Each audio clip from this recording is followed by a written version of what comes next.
bet. I'm ready. Okay. All I right, guess. here we go. We'll see. Good morning, everybody, and welcome to the August 26, 2025 Board of County Commissioners meeting. Would you all please rise for the Pledge of Allegiance? I pledge allegiance to the flag of the United States of America and to the republic for which it stands, one nation, under God, indivisible, with liberty and justice for all.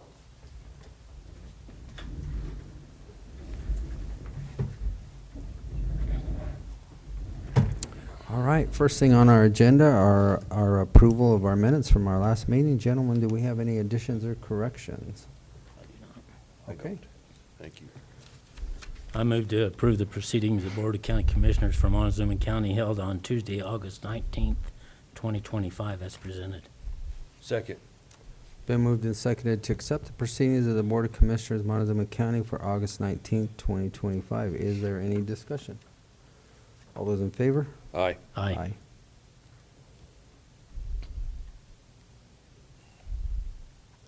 All right, planning. Come on down. It looks like we're a little light on our agenda today with planning, but that's okay. It looks like we only have a Lamppost Creative Learning Center high impact permit to sign. And we also have a subdivision Mylar Okay. that was previously approved. Well, I guess roll them out. All right. We'll get that signed.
Very gentle.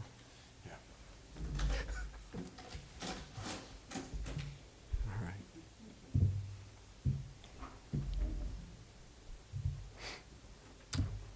Short and sweet. Short and sweet. I like it. Nothing else? Nothing from our department, unless you All got right. questions. All right. No rumor control? I don't even know anymore. Okay. All right. Very good. All right, thanks. All right. Thank you, guys. Appreciate it. All right. Moving on our agenda. Do we have any additions, deletions, or changes to the agenda? I have. Okay. Very good. Then we're going to move into public comment. The public comment portion of the agenda provides the public an opportunity to speak to the Board of Commissioners about issues that are not on the main agenda. Testimony relating to the scheduled agenda items will not be allowed during public comment. Rules of the decor will be strictly enforced. Outbursts or interruptions from any person in the hearing room including shouting, clapping, booing, laughing, or other reactions to the proceedings, are prohibited. Any comments from the public shall only be made by persons who are residents of Montezuma County who have been recognized by the chair, who are speaking into the microphone, and only after have stated their name and address for the record. Each person has 3 minutes to comment, and no speaker may yield their time to others. And with that, the public comment session is open, and the chair recognizes Mr. Alan Mays.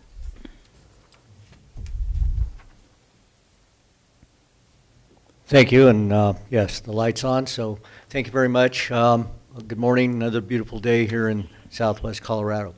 I wanted to comment, and I appreciate, Alan Mays, 21693 County Road 21 in Lewis. I wanted to comment specifically.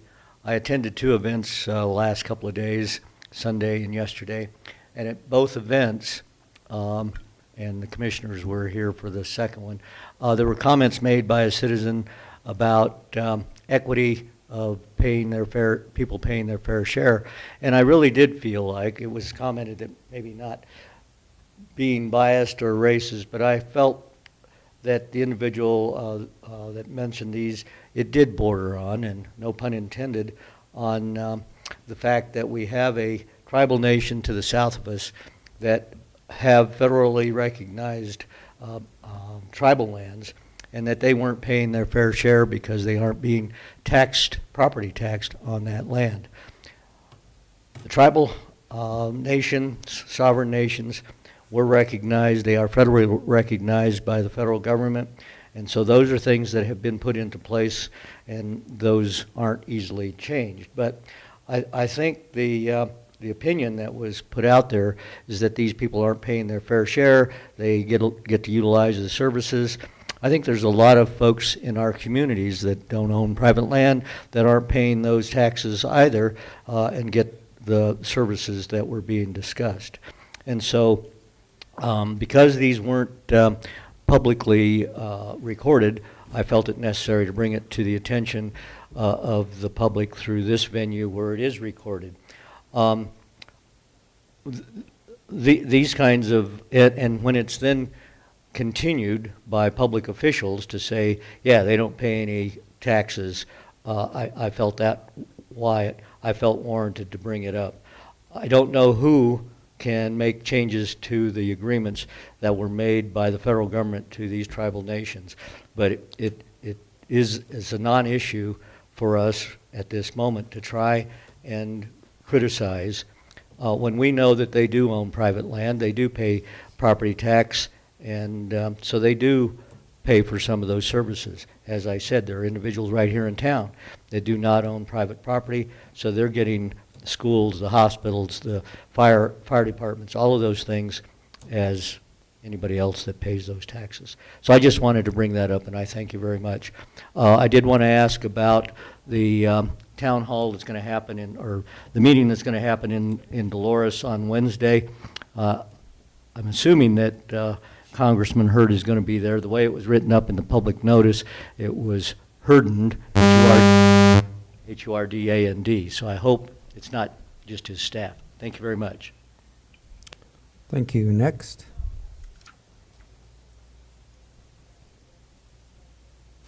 All right. We'll close the public comment session of this meeting, and we're going to move right straight on to our consent agenda.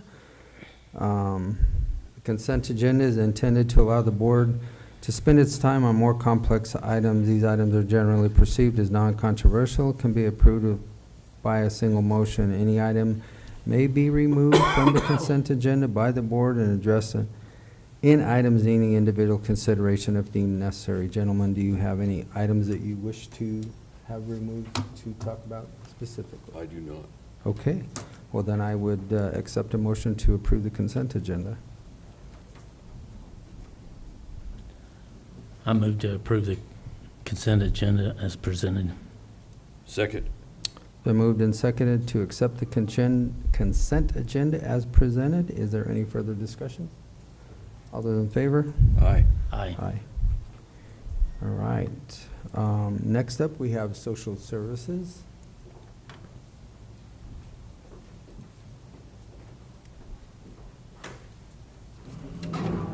morning. Good morning. How are you all this morning? Just fabulous. Haven't seen you in a long Fabulous. time. It's been forever. Yes.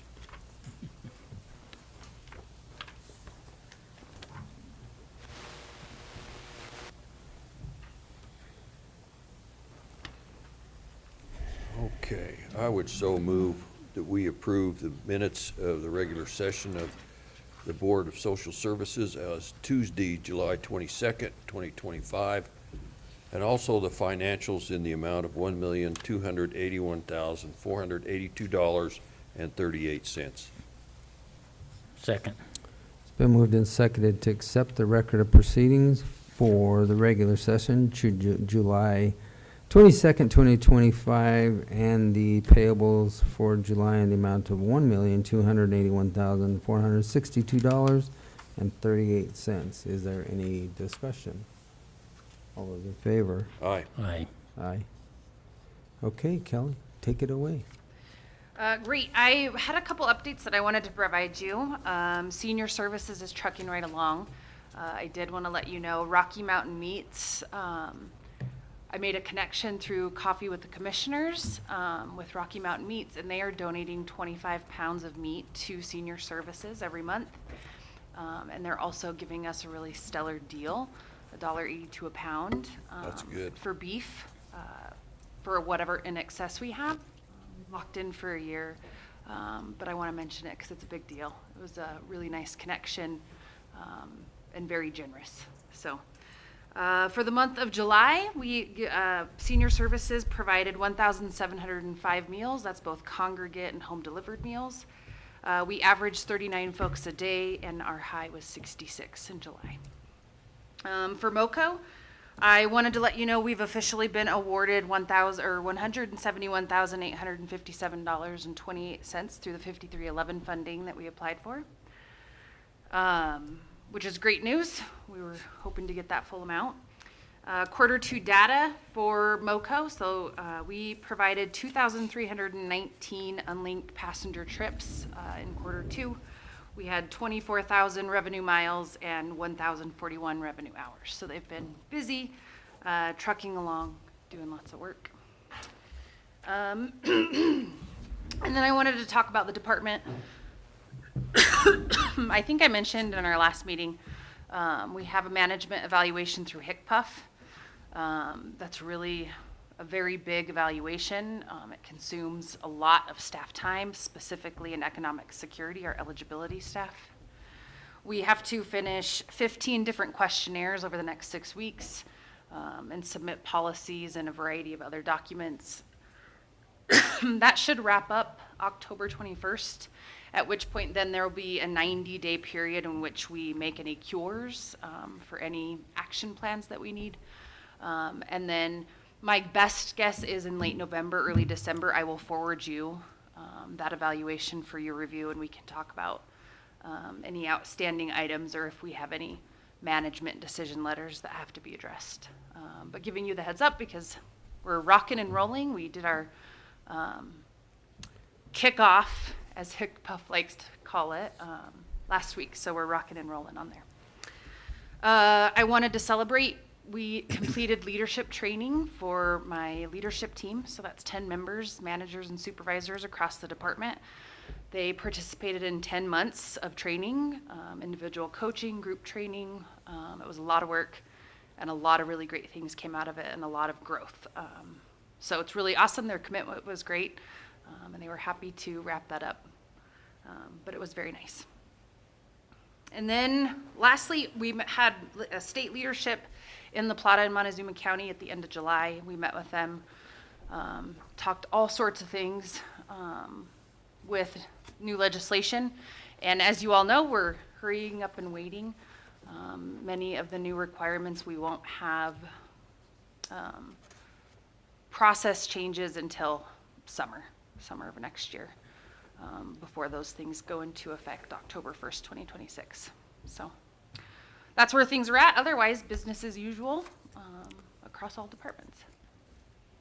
Perfect. I have one question that I forgot to ask yesterday.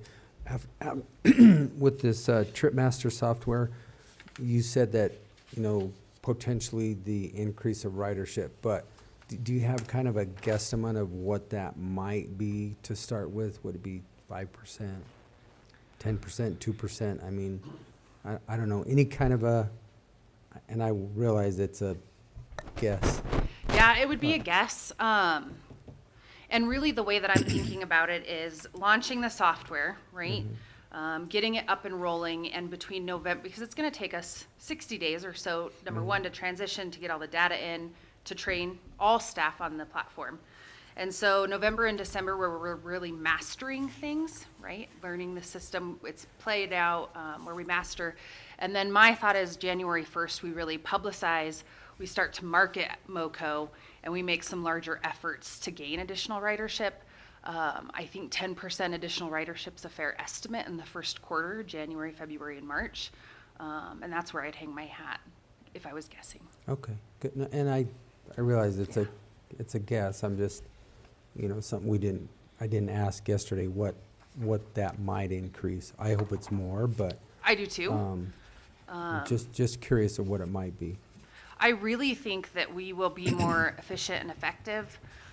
We have 8 vehicles. We're not using all the vehicles. We don't have those drivers. I think there's room to grow. I think there's a need. And I think if we can take same-day transports, that will drastically increase our ridership, because right now people have to call in at least the day before. Right. And we all know, like, sometimes I just need to go somewhere that day. Maybe I need to pick up a medication today. And I don't have a vehicle, and I don't have family, or whatever that looks like. I think in my brain, 10% is really conservative, because I see like, oh, we're going to increase by 30. But I'll be conservative at 10. Just curious, just a question. Yeah. All right, thanks. Do you have ridership to the airport? We do not have much ridership to the airport. Okay. Some people asked me if, I said, yeah, I could call up in advance and let Yeah. them know. Yeah. They said, well, sometimes we schedule later pickup delivery, so maybe this new system will alleviate some of that and help you. Yeah, and I create also more think that ridership. advertising component, right? Yeah. I think if you live here, you know about it, but if you're visiting, if you haven't ever used it, you don't know. Right. Right. And I think a real crucial piece is that advertising. But really, in order to be effective, we have to have updated software. When we're manually making routes every day, Alex, our transit manager, was gone, and so she was out for 2 weeks, and I spent some time over there twilighting as a dispatcher doing routes, and I was like, this shouldn't be this hard.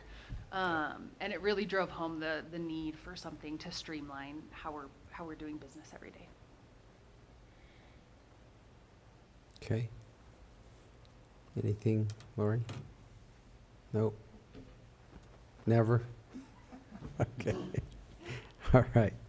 I have no further questions, gentlemen. I don't either. Thank you. Okay, Yeah. thank you Let all. us know how Appreciate it goes. Yeah. Okay. Yeah, I'm curious, just to, No, Just to see. I'll be monitoring and watching and seeing what we can do. I think we'll be well positioned in January to really start doing additional work in MoCo that I just haven't been able to do. so in April, we'll be able to know if Yeah. you hit your 10% or 30%. Yeah. We'll see what we got. Okay, Okay. Great. Great. The Thanks. more help we can do, the better off we are. All right. Very Thank good. Mr. Tarnowski, is there any need for an executive session? Not today, no. Okay. All right, well then we'll go on that. So, attorney's report. Commissioners, I do have a somewhat lengthy report this morning. I was out sick last Tuesday, so I was not able to give my normal county attorney's report. Last week, I think I was spending too much time at the courthouse, came down with something I think's going around kind of over there generally, but I'm glad to be back, feeling a lot better. Last week, notably on August 13th, I reached out to our partners at CDPHE, Shelley Hickerson, the attorney we've been working with there on the Ironwood property. I believe I made a record of this previously, but that sheriff's sale that was scheduled ultimately did not go through. What I understand is that there was some kind of an agreement reached between the lien holders who were bringing that sheriff's sale and the Ironwood Group. So they have not proceeded with their sheriff's sale. Shelley and I, we followed up with an email to Ironwood's attorneys that we've been talking to, this guy Dan Cross. We have not received a response at this time. CDPHE is going to conduct another site visit here soon to try to assess the ongoing fire danger and any activity that there may be on the site. We don't really believe that there is any activity that's been going on as far as continuing to clean that up. I think we're kind of hoping to hear something still, obviously, but trying to get an updated connection with the people who are operating that site. I was also in court the afternoon of August 13th for the child protection docket we had last week. Or I guess it was 2 weeks ago now. On August 14th, I participated in a meeting with our coalition partners, other counties, operators of public landfills, about the methane regulations that are proposed. There was a hearing that was held in front of the Air Quality Commission last week that ultimately did not result in a decision by the commission. It was sort of continued, as I understand it, to the next quarterly meeting. I talked to Mel Jarman about that, who participated in that meeting. I personally was not able to participate in that meeting. I will be participating in kind of the follow-up meeting among the public landfill owners and operators that we've got scheduled for Friday of this week, talking about next steps on that front. My personal kind of impression is that this has been a fruitful effort for the county to participate in this coalition with the other public landfills. I think the ability to join forces has really resulted in some good outcomes, seems like to me, as this process has moved along. There's a lot of expertise among the coalition that we don't necessarily have in-house, but that process is ongoing. We're going to continue advocating through this coalition for a good outcome for public landfills and obviously for Montezuma County as it relates to what exactly these methane rules are going to look like and how they're going to impact public landfills like ours. Let's see. We did also receive last week a new complaint for a civil case for a wrongful termination action from a former employee from the sheriff's office. I have referred that matter to our insurance company. I also met with the sheriff and the insurance company late last week to kind of better understand what happened and inform our response. Insurance should be taking the lead on that litigation, but no attorneys have been assigned yet. So I'm keeping tabs on that. I'll be following up with them if we don't get someone assigned, because there are some tighter deadlines on the type of specific claim that they brought. I also participated on Wednesday along with Travis in a meeting with our external counsel from Fisher Phillips about the collective bargaining with the FOP, with the workers in the sheriff's office.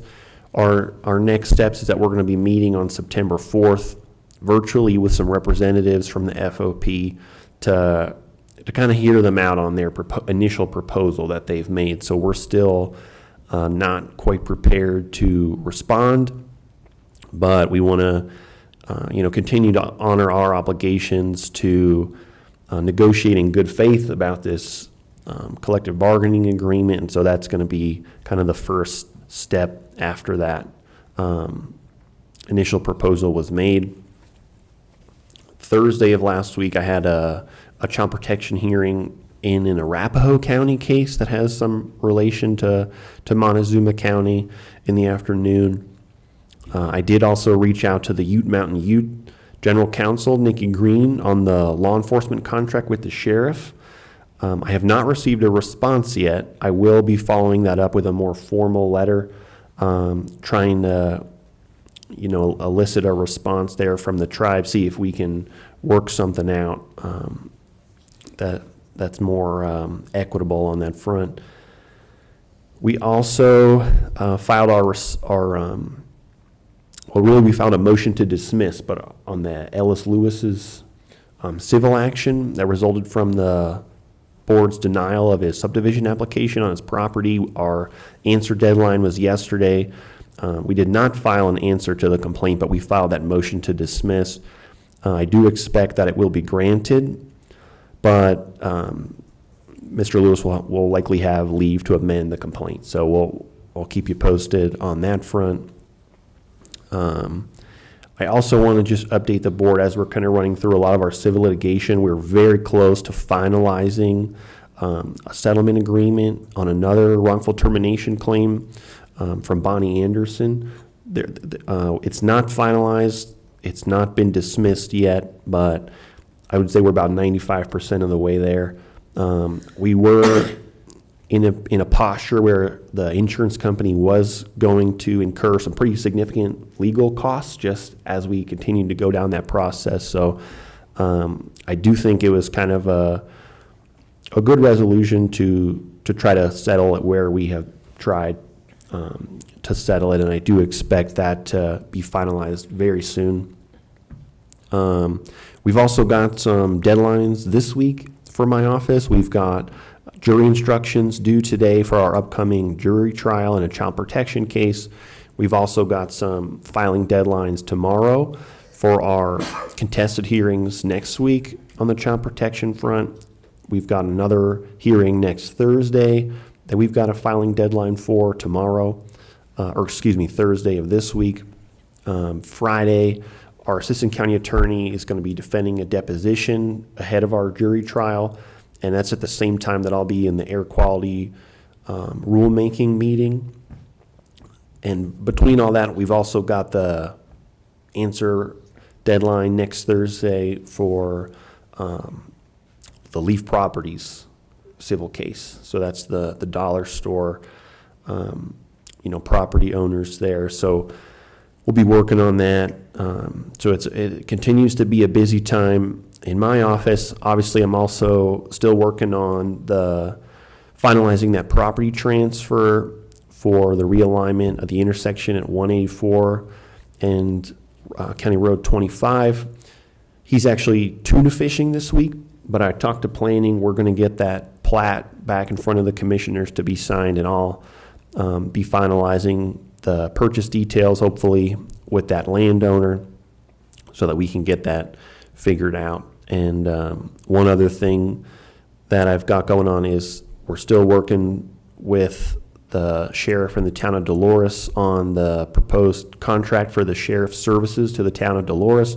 I understand that was presented to the Dolores Town Board yesterday in a new format, so we'll need to get together and review specifically what changes they've made to that proposed agreement, and if we need to continue sort of negotiating those terms or if we're in a position to adopt that agreement.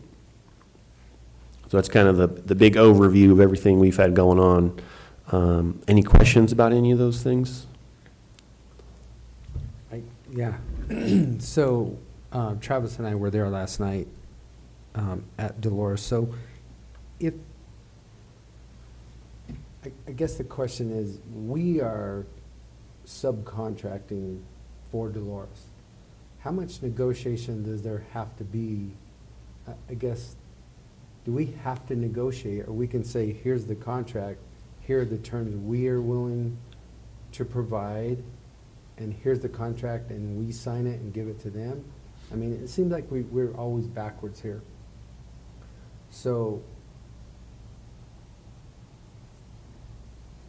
it seems like we are the ones with the SO, and what we're willing to provide for the dollars is really within our purview, not the town of Dolores, and it seems like this is almost backwards. And it's come to us backwards every year. So with them deciding or presenting last night that they want to just go with a code enforcement officer, that's great, that's fine. I mean, do what they have to do, but does this really need to be a negotiation is the real question. Why can't we just say, here's the contract, if you want it, sign it, and if you don't, you have no contract. But they have to understand that they're defunding the SO, not us.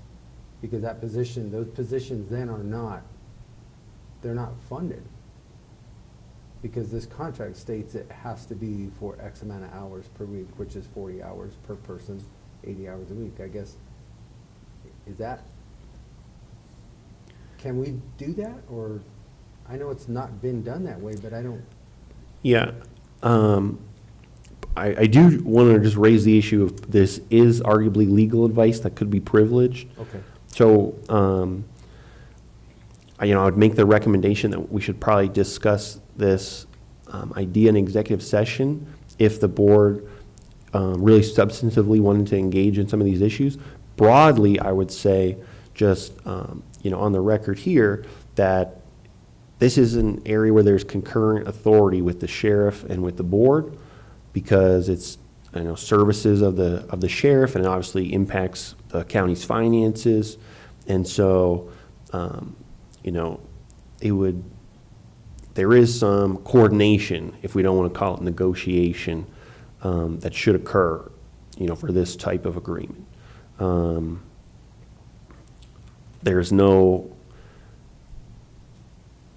I feel comfortable saying, certainly the board can take a stronger position just in general about these types of agreements, and the board is a party to this type of agreement. And so how exactly the board exercises that authority is ultimately up to the board. Okay. Broadly, Yeah. I got it. Okay, nothing else. So, the way, I guess, to describe it would be, we're the fiduciary for the county. We see the opportunity for this contract that Dolores wants the services. We determine a price and say, this is what it is. We're not making any money. We surely don't want to lose any money. So, if there is no contract, we don't put those funds in the budget. So then it's on to the sheriff to say, well, I will provide those services in this incorporated municipality, but there is no compensation for these services. Is that the gist of this? I think that's all accurate. Because we can't tell a sheriff how to run his office, but we have the responsibility in the funding. Yeah, the one distinction I would make is the sheriff does have certain responsibilities within the unincorporated county generally. Right. But there are also certain law enforcement type activities that I would argue are not part of the sheriff's statutory duties, such as enforcing town ordinances. And so that's a distinction that I think is important in this greater context about the sheriff's services to some of our municipalities in the county. A municipality, not collectively, all of them. A municipality. So I'm gonna stop, because maybe we better do this in executive session, because there are some things that were discussed last night that probably should be done in executive session. Because as a fiduciary for the county, we need to protect the entire county, not one municipality in the county. Right. So I'll leave it at that. Thank you. Administrator Anderson. Yes, gentlemen, it was a very busy week. Obviously, they're trying to reintroduce Wolverines, so I think Commissioner Copenhaver probably has a good handle on that situation. Got a lot of follow-ups from County Administrators Association. Apparently some elected officials are leaving their positions and wanted some information on how to appoint elected officials. Attended some collective bargaining with Stephen, with our contract attorneys, and again, think I want to reiterate, we're trying our best to negotiate in good faith, but we've got to have all parties at the table. Still addressing Rule 31, I think that was included in the letter as per Commissioner Copenhaver's request yesterday, that will go to the governor's office and state leadership. I'll be meeting with the school district of Dolores tomorrow to talk about funding for the SRO. Currently, we are providing funding from county general funds for that position, and they are a third-party government entity. I met with the new economic development coordinator, Aubrey. Just kind of got to know her. She's trying to get her feet wet, and she feels like she's drinking from a fire hose, and that's understandable. Working on a IGA for VSO services for Dolores County. Hopefully we'll have that in front of the commissioners here in the very near future. There's just one little kink that we're facing from the state, and trying to get an answer from them on how to get our funding from the state. Does it go through Dolores, or do we directly file with the state for those services? So we should have an answer here shortly.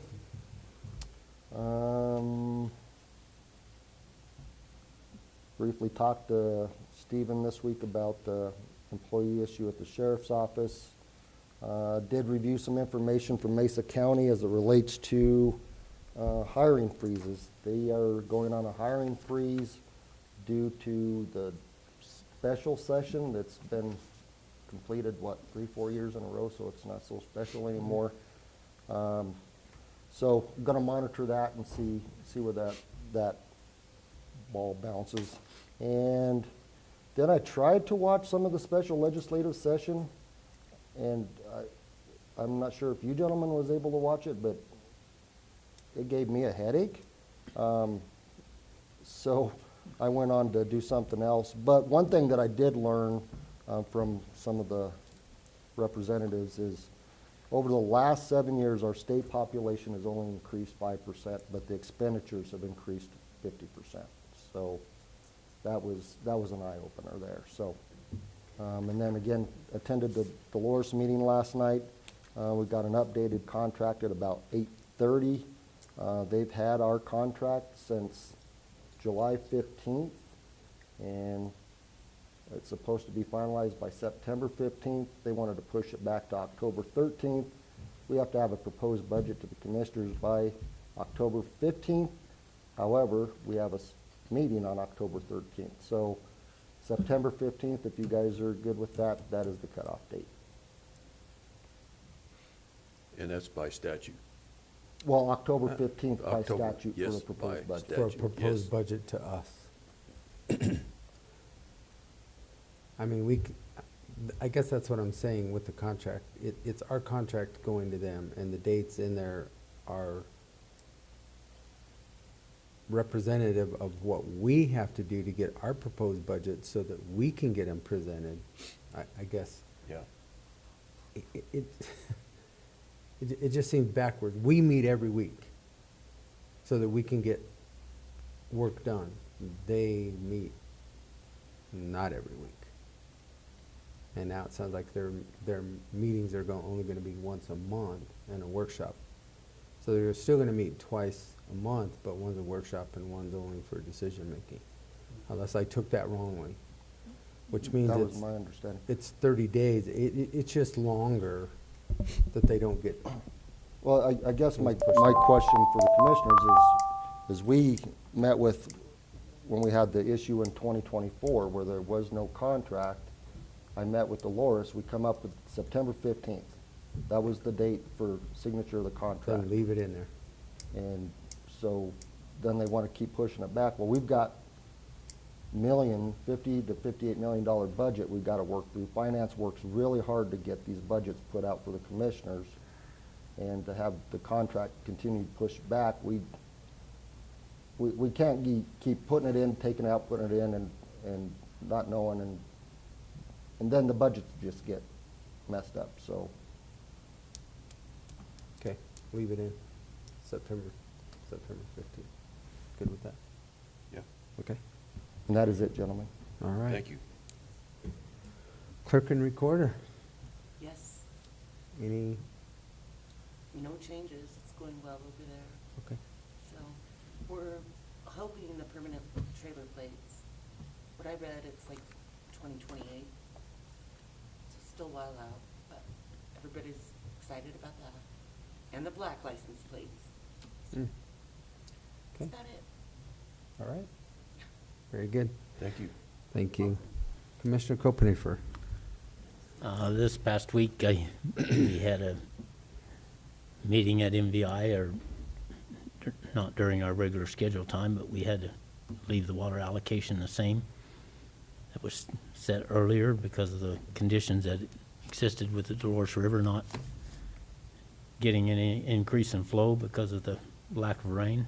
So that those allocations will remain the same. We should still be in operation till up in October. Things look the way things are going. That's with our water allocation and what we have in storage and stuff. We are gonna do some work on Narragansett Reservoir. People notice how we're pulling it down and gonna drain it.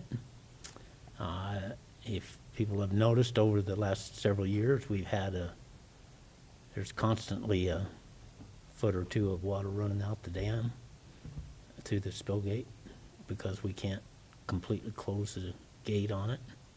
So we're gonna investigate, see if we can figure out what that reason is for that. Plus, we're trying to fix the crack in the rock on the right side of the dam, on the east side of the dam there, that where people swim and everything. That's where the leak is going through the dam. Not the one that's at the gate, but the one that's causing problems with the dam inspector and why we have the restriction on the lake. That's in the process of being fixed this fall, so hopefully we'll be able to fill it back and fill it all the way up in the future. While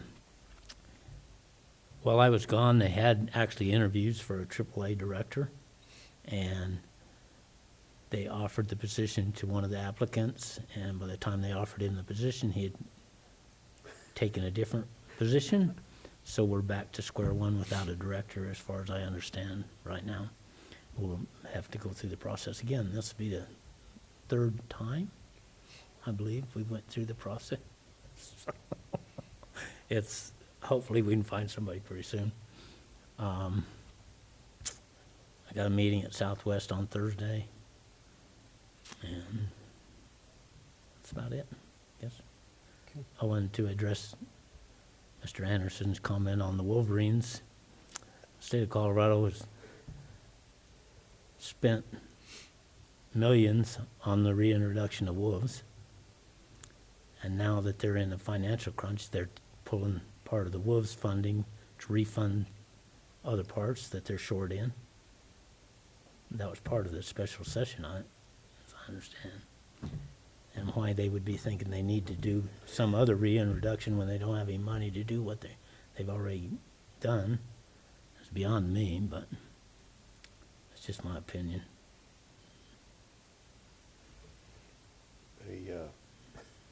CPW reintroductions of species has not gone well in any form.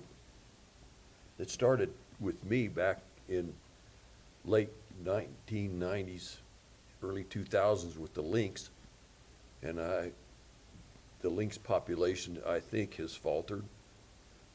Wolves aren't doing well. Now we're going to reintroduce wolverines, so. If I was CPW, I'd find better things to do. Let's put it that way.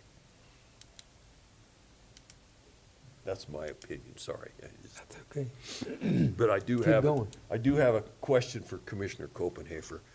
The Shoshone water right, it's still out there.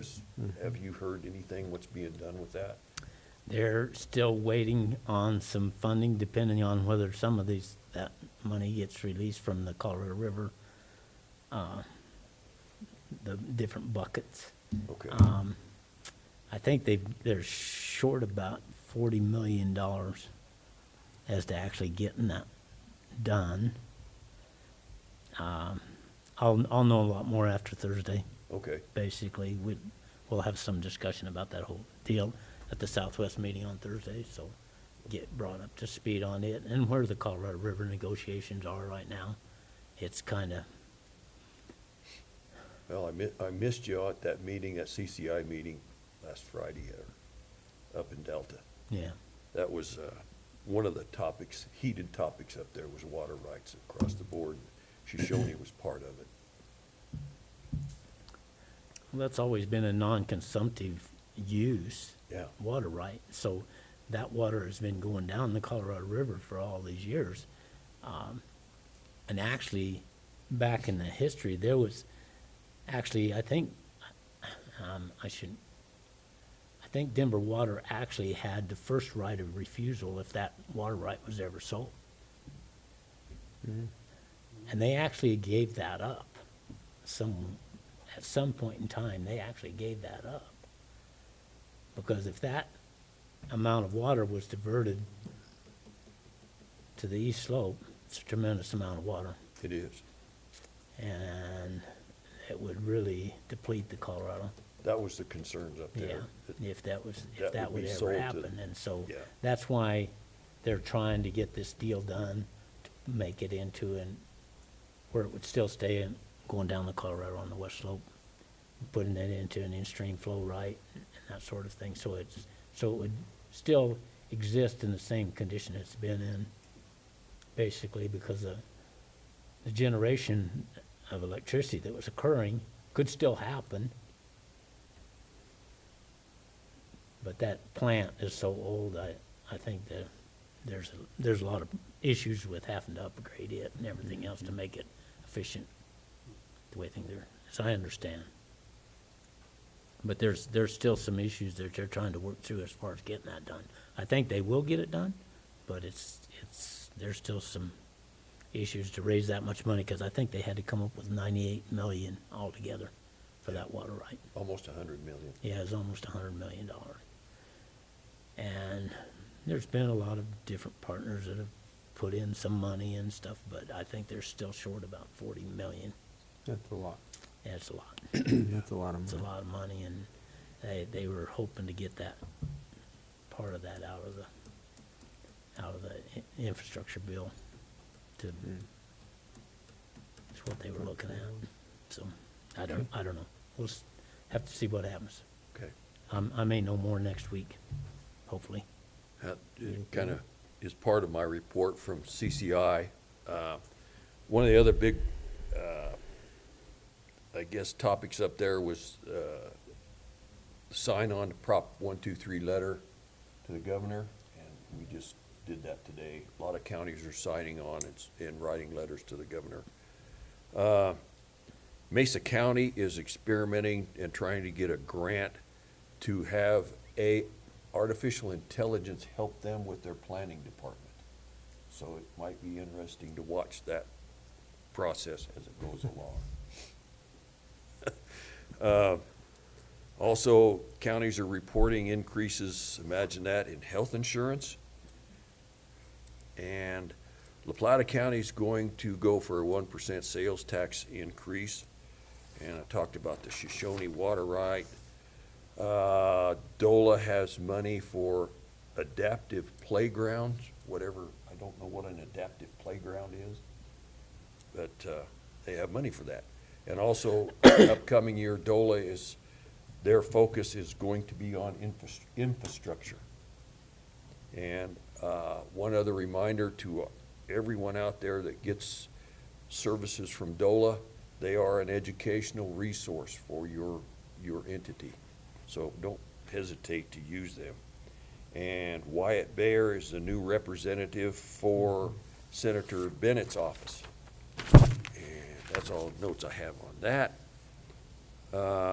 CSU was there, and they provided lunch for everybody, and they have a new handbook out called After the Disaster, and we might look into adopting that. I'm a little hesitant on telling Spratman. Yeah, don't, be cautious. Yeah, and what really struck me up there about this was Mesa County They had a livestock sale at their county fair, and we run around beating our chest about the amount of money that was here. Well, their livestock sale brought in $1.2 million. It's a lot bigger county. So, other than, it was a good meeting to see all them little bit of people, representatives out, a lot of commissioners out doing other work, so it was kind of just one commissioner per county. There was a few that had two there, but not many. Other than that, I have city council tonight, and that's my report. All right, thank you. Well, then that pretty much covers most of everything in my report also. Just to address public comment this morning, Wednesday night, not sure what the post stated, but yes, we will be, it's basically just kind of a one-on-one with Congressman Hurd, not representative. And we will be meeting in Dolores. So all three commissioners will probably be there. That's why it is public noticed. Along with Commissioner Copenhaver, dealing with directors, we, for the Housing Authority, did offer a position for an executive director. It was denied. We have another one that we found back east. We do have an offer out right now, so we'll see if that's accepted or not. It seems like EDs right now around the state are in high demand and at a very high salary. So really tough to attract anybody down here in the southwest corner of the state, which we're both experiencing. And lastly, you know, it's raining outside, the humidity level's up, the rain's coming down, and fires will go out. Like we've always said, Mother Nature puts out fire, man just directs kind of where they're going to go. So I think you're going to see a lot of our resources are leaving. I think they said they were moving down to a type 3 incident command for the Stoner Mesa fire right now. And Yep. if these conditions keep up for the next couple days, obviously the smoke conditions will be better and it will hopefully be out relatively soon. And with that, that's all that I have. Anybody else? Motion to adjourn. Second. Been moved and seconded to adjourn this August 26th meeting. All those in favor? Aye. Aye. Aye.